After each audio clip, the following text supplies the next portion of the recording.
So this is a take on just a simple meal. I peel some potatoes and I put them in a pot. I wash them a couple times between peeling them. I fill it up with water and then I put them on the stove with salt in the water. Because you're draining this water, but the salt helps you. And you should start from not boiling water so that the potato inside and out cooks. And asparagus is the vegetable fresh that I had in the house. And I read somewhere or watched a show somewhere that if you break them instead of cut them, you always make sure that you're getting that really coarse edge off of the bottom.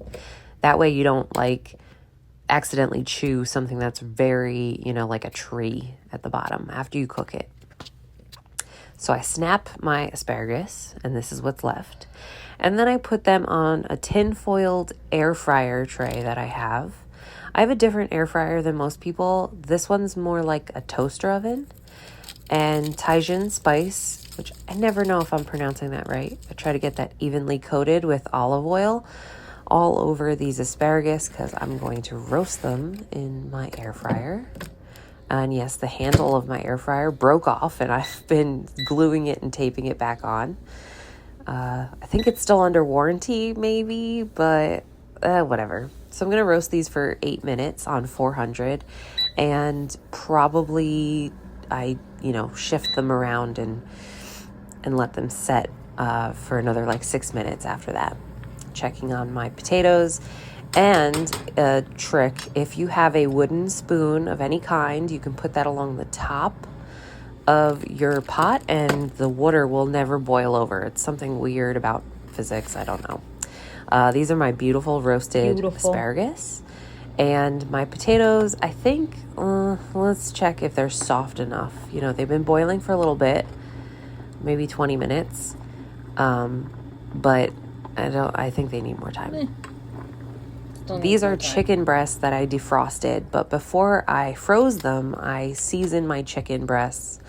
So this one I think was some sort of like lemon pepper and lemon juice mixture. That's why they look so discolored, because the lemon juice starts cooking the chicken breasts before you actually cook them. So I'll do 6 minutes this side, and I believe I do 6 minutes on the other side, 375. Let's take them out and flip them over.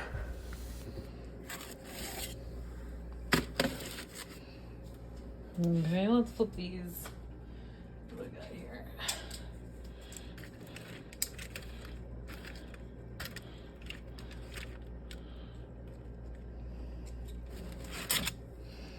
And back in.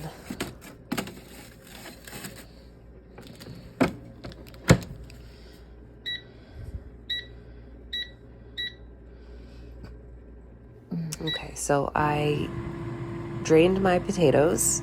I don't use a strainer or anything like pasta. I leave some of the water in there still because I find it's easier to mash up.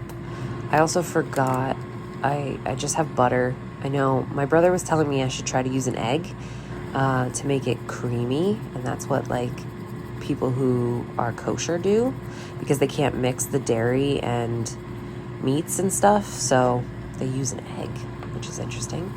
So I'm using butter, pepper. I'm not salting it again because the water was already salty and I want to make sure I'm not over salting. And I also forgot that I purchased a masher at the Dollar Tree the other day.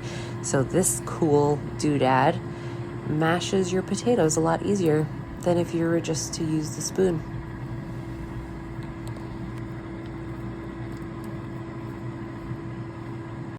And I felt a little cheesy. Plus, when you have cheese in the house, I feel like you got to add it to stuff, right? So I'm adding some cheese to my mashed potatoes, which is a little out there for me. I don't normally do this because I don't normally have cheese. But this is them all mashed up and all the cheese has melted from the residual heat. I don't have these potatoes on any more heat. And this is the finished meal. And it came out really good because it was like lemony and the Tajin flavors. Yeah. Well, let me know what you think down below. Thanks for watching. Bye.